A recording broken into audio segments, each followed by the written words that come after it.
오늘은 저희 첫째 아이의 교육 이야기를 좀 해보려고 해요. 기관 안 보내고 제가 직접 키웠던 시절부터 4살에 처음 놀이학교, 5살부터 6살까지 영어유치원, 7살엔 국제학교로 옮겼다가 그리고 지금 고민 중인 일반초까지 사실 아이 키우다 보면 이 선택이 맞나 싶은 순간들이 정말 많잖아요. 저도 그랬고 실패도 있었고 계속해서 고민 중이에요. 그래서 오늘 영상에서는 제가 왜 영어유치원을 보냈는지, 실제 다녀보니 어땠는지, 그리고 국제학교, 일반초 사이에서 엄마 입장에서 느끼는 이런 현실적인 고민들을 솔직하게 나눠보려고 합니다. 우선 저희 부부의 교육관을 좀 말씀드리자면 주입식 교육을 굉장히 좋아하지 않아요. 특히 남편은 또 사업을 하고 있고 좀 다양성과 창의성 위주의 생각을 굉장히 중요시하고 1 더하기 1은 2다 라는 거를 알지만 그 외에 다른 방법도 많다. 그것만이 정답이 아니다 라는 거를 조금 좋아하는 사람으로서 한 개개인의 역량을 좀 마음껏 발휘시켜주고 끌어내는데 좀 집중하는 걸 굉장히 좋아해요. 결국에는 나중에 좋아하고 잘하는 거를 부모가 찾아주고 또 그 길을 응원했으면 좋겠다 하는 마음이 크거든요. 또 2번째로는 대치동 교육도 너무 저도 그렇게 받고 자랐지만 그 속에서 1등을 해야 돼 라는 생각은 좀 없는 것 같아요. 저희 가치관은 꼭 이 중에서 1등을 할 필요는 없고 과정이 정말 중요하고 또 이 과정에서 얘가 즐겁게 배웠으면 하는 그런 바람이 너무 크거든요. 그리고 3번째로 저희는 좀 다양한 활동을 좋아해요. 저도 캐나다에 유학을 갔었었고 남편도 미국 유학을 갔었는데 문화를 경험하고 그 속에서 친구들을 사귀고 배우면서 또 시야도 넓어지고 견문도 더 커지잖아요. 특히나 어렸을 때는 틀에 갇혀서 배우는 뭔가를 좀 지향하고 호기심을 얻으면서 자기가 스스로 뭔가를 재밌고 즐거워하는 걸 키워주자 하는 생각이 큽니다. 저는 우선 아이가 태어나고 27개월까지 기관을 안 보내고 좀 끼고 지낸 편이에요. 첫 아이기도 하고 아직 말이 다 트이거나 자기 표현이 익숙하지 않은 시기였기 때문에 어린이집을 보내는 거에 있어서 좀 두려움이 있었고 그렇게 27개월까지 제가 끼고 살게 됐었고 집에 아이와 둘이 있는 시간 동안 프레벨, 몬테소리, 책 육아 정말 많이 했었던 것 같고 그러다가 아들이 4살 되던 해에 기관을 보내야겠다 해서 어린이집을 한번 아파트 단지 내 어린이집을 봤었는데 그때 보았었던 그 어린이집은 너무 저는 조금 약간 외롭고 개인적으로 노는 듯한 시간 때우는 듯한 느낌이 너무 많이 들었어서 실망을 해서 남편이랑 그때부터 놀이학교를 알게 됐었고 저는 첫째를 4살 때 놀이학교로 보내게 됐습니다. 일단 놀이학교를 보내면서 정말 만족을 하면서 1년을 보냈던 것 같아요. 사실 5세가 놀이학교의 꽃이라고 하는데 저는 4세도 너무 만족스럽게 보냈던 것 같고 중요한 거는 놀이 기반으로 한 교육이기 때문에 아이가 정말 즐겁고 재밌게 참여를 하고 스스로 호기심을 갖고 배우는 힘이 정말 커졌던 것 같아요. 놀이 속에서 자연스럽게 학습 태도와 그런 흥미를 길러주는 방식이거든요. 그렇기 때문에 이렇게 단순하게 지식 전달이 아니라 경험과 실제 놀이를 통해서 배우는 활동 중심인 거죠. 그리고 이 놀이학교의 큰 장점 중 하나가 정말 다양한 체험 행사가 있어요. 그래서 정기적으로 작품 활동을 하고 야외 활동을 가고 이런 생활 속 경험과 사회성을 확장하는 데 굉장히 저는 도움을 많이 받았던 것 같아요. 무엇보다 놀이학교는 약간 소규모라서 아이 한 명 한 명에 대한 세심한 케어가 가능해서 아이의 성향을 잘 파악해주고 또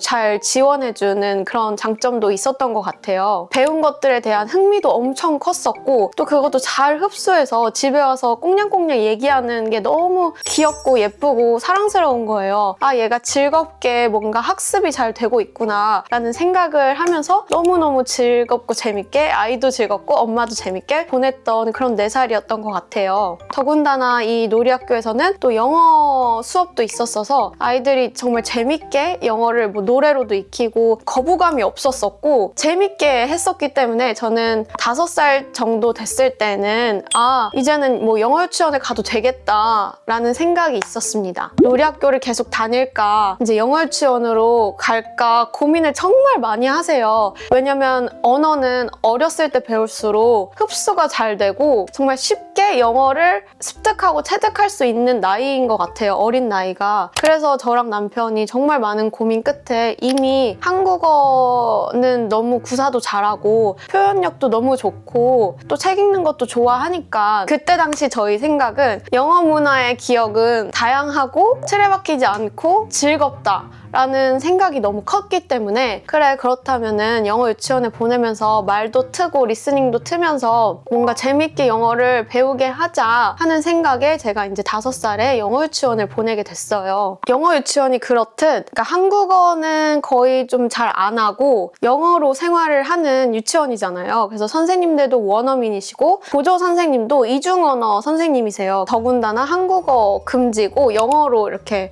생활할 수 있도록 하는 영어 중심의 영어 유치원이었어요. 처음 한 달은 조금 적응하는데 슬퍼했어요. 뭐 모든 아이들이 그렇듯 처음 기관에 적응할 때는 뭐 울면서 가기도 하고 또 내가 맨날 들었을 때는 한국어를 선생님한테 들었는데 지금은 계속 영어만 들으니까 그 환경이 익숙하지 않아서 좀 그럴 때가 있잖아요. 처음 한 달은 어려움이 있었는데 곧잘 역시 모국어를 체득하는 것 같이 영어를 좀 이렇게 흡수하는 느낌이라서 빨리 익히고 배운다라는 큰 장점은 있었어요. 처음 5살 때는 한 달에 한 번 정도 프레젠테이션을 해요. 앞에 나가서 막 발표를 하는데 Hello, my name is Joseph. I'm 5 years old. 막 이렇게 발표를 하는데 엄마가 그 영상을 보기에는 너무 우와, 우리 아이 이렇게 영어를 한국에서 한다 이런 기대감과 설레임이 좀 있어요. 교우 관계도 너무 재밌고 선생님도 너무 좋으셔가지고 또 원어민 선생님이 액션이 되게 과하게 아이들을 품어주시고 예뻐해주시고 너무 좋았거든요. 근데 이제 5세 하반기쯤부터 학습량이 방대해지는 거예요. 처음에는 뭐 그냥 재밌게 배웠던 게 어느 순간 어머니 이 단어들 집에서 꼭 외우게 해주세요 하시는 거예요. 집에 와서 숙제가 생겼는데 그게 막 암기식으로 이게 전환이 되는 거예요. 이 암기가 이렇게나 많을 줄은 정말 몰랐어요. 아이를 시켜봤는데 이게 막 잘 안 되는 거예요. 테스트를 보기 시작했는데 철자 하나까지 틀리지 않게 외워와야 되는 거예요. 근데 저는 너무 어린 아이이고 영어를 잘 배우고 즐겁게 하고 있는데 처음 몇 주는 제가 안 외워갔어요. 그랬더니 테스트에서 점수가 너무 낮게 나오고 얘가 자존감이 엄청 높던 애가 그 테스트 점수 때문에 점점 자존감이 떨어지는 거예요. 아이가 외워야 할 양이 많아지고 영어를 정말 재밌게 배웠는데 암기에 초점이 되면서 애가 재밌게 하던 것도 뭔가 어려워지는 단계가 된 거예요. 더 중요한 건 이 유치원에서 순위를 칠판에 매기는 거예요. 근데 저는 아까 말했듯이 교육관 중에 하나가 아이가 꼴찌해도 상관없었거든요. 점점 책도 어려워지고 결국 이게 학습적으로 오게 되면서 부담이 됐던 것 같아요. 아이는 틀릴 수 있고 아이는 매일매일 까먹을 수 있잖아요. 근데 엄마들과 이걸 가르치는 사람의 입장은 또 다를 수 있죠. 이걸 한 번 알려줬는데 왜 몰라? 3번 알려줬는데 왜 몰라?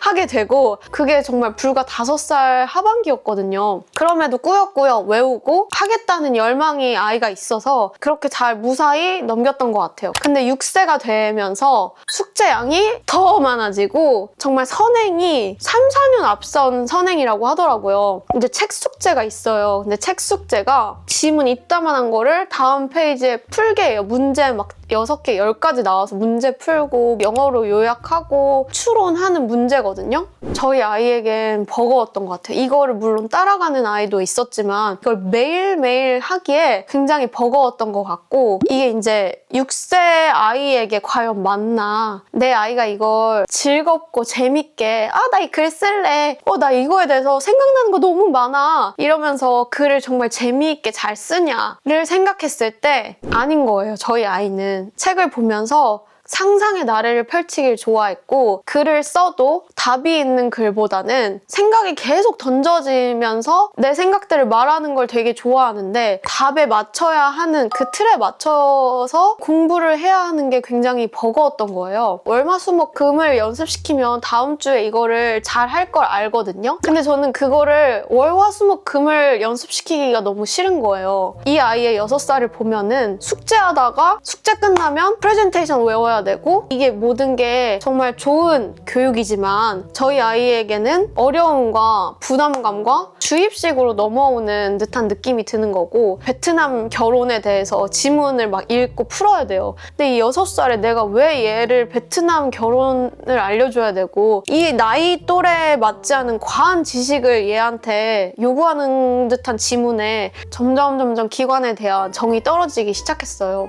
지나친 선행이 싫어서 숙제를 안 시켰더니 점심시간에 얘를 못한 숙제를 시켜버리는 거예요. 자기도 친구들이랑 놀고 싶은데 점심시간에 숙제하면 얼마나 싫어요. 또 저도 그걸 들으니까 마음이 너무 아프고 7세 되면 7세고시를 위해서 더 달리거든요. 이게 얼마나 더 달릴지 눈에 그냥 보이는 거예요. 납득이 안 됐어요. 이 나이에 내가 얘를 왜 이렇게까지 공부를 시켜야 되나 납득이 안 됐고 저희 남편도 숙제가 너무 과하다. 물론 해야 할 거는 해야 하지만 지나친 선행은 우리 아이들에게 좀 필요가 없지 않을까 하는 생각이 들어서 영어 유치원에서 나오게 됐습니다. 그래서 이제 영어 유치원보다는 조금 더 환경이 더 좋은 국제학교로 보내자라는 생각이 들어서 비인가 국제학교를 알아보게 됐어요. 더 달리는 영어 유치원은 더 이상 가고 싶지 않았고 그렇다고 놀이식은 아이가 조금 지루할 것 같았고 이제는 조금 공간적으로도 확장된 공간, 조금 더 나은 환경을 찾아보자 했던 생각이 더 커서 국제학교로 옮기게 되었고 그나마 가까운 곳 위주에서 찾게 되었고 저는 선생님들도 너무 중요했고 한 반에 몇 명인지도 중요하고 일단 저희 부부와 교육 이념이 잘 맞는 학교였으면 더 좋겠다라는 생각이 컸어요. 의연이가 처음 그 국제학교 트라이얼 수업을 했는데 나 이 학교 다닐래. 여기 너무 좋아 하는 거예요. 교실도 정말 넓고 채광도 많이 들어오고 또 아이들 표정도 너무너무 좋았고 만족스러운 아이의 한마디에 그래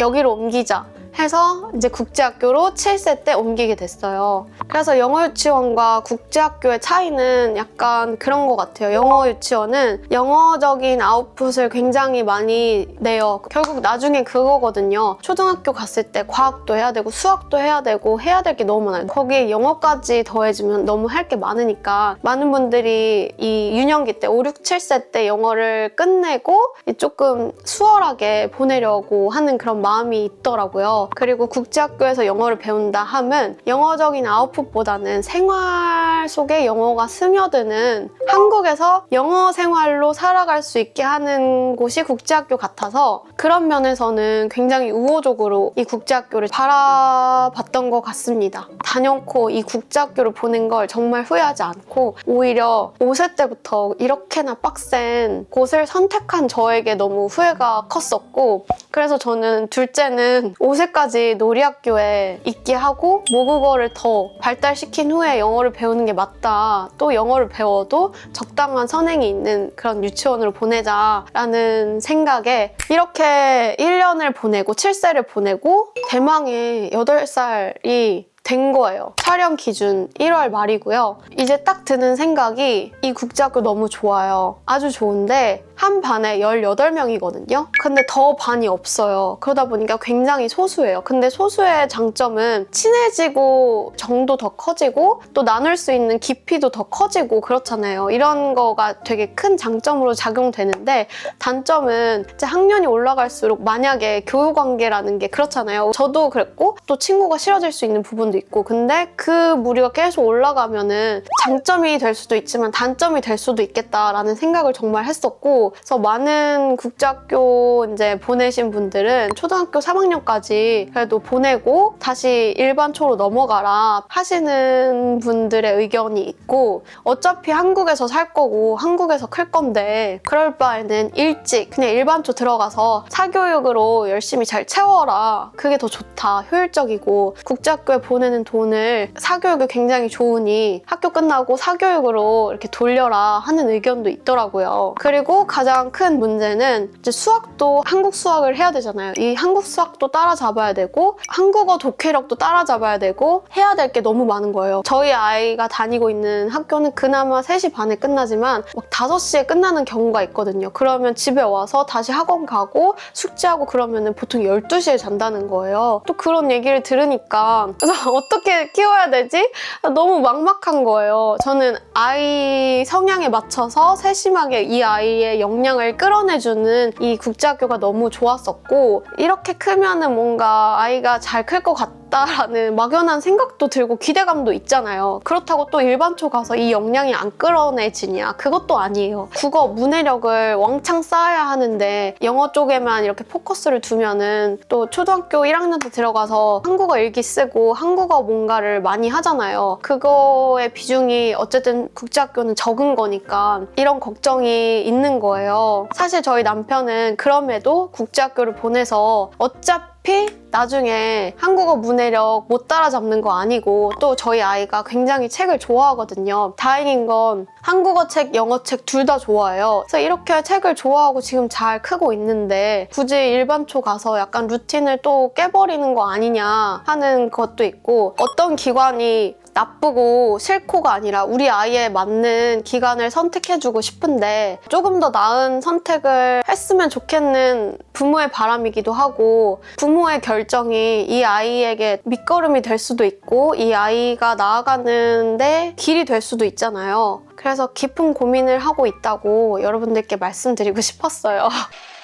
그래서 오늘 저의 고민을 들어주셔서 너무 감사드리고 솔직히 아직 다 정해지지 않고 다 확정되지 않은 이런 상황 가운데에서 최선의 선택을 저와 저의 가정이 내길 바라며 오늘 영상 어떻게 제 지극히 개인적인 견해여서 오해 안 하셨으면 좋겠고요. 이런 고민이 있었구나 편하게 들어주셨으면 좋겠습니다. 오늘 영상도 시청해주셔서 감사드리고 다음 영상에도 유익한 영상으로 돌아오도록 하겠습니다. 안녕.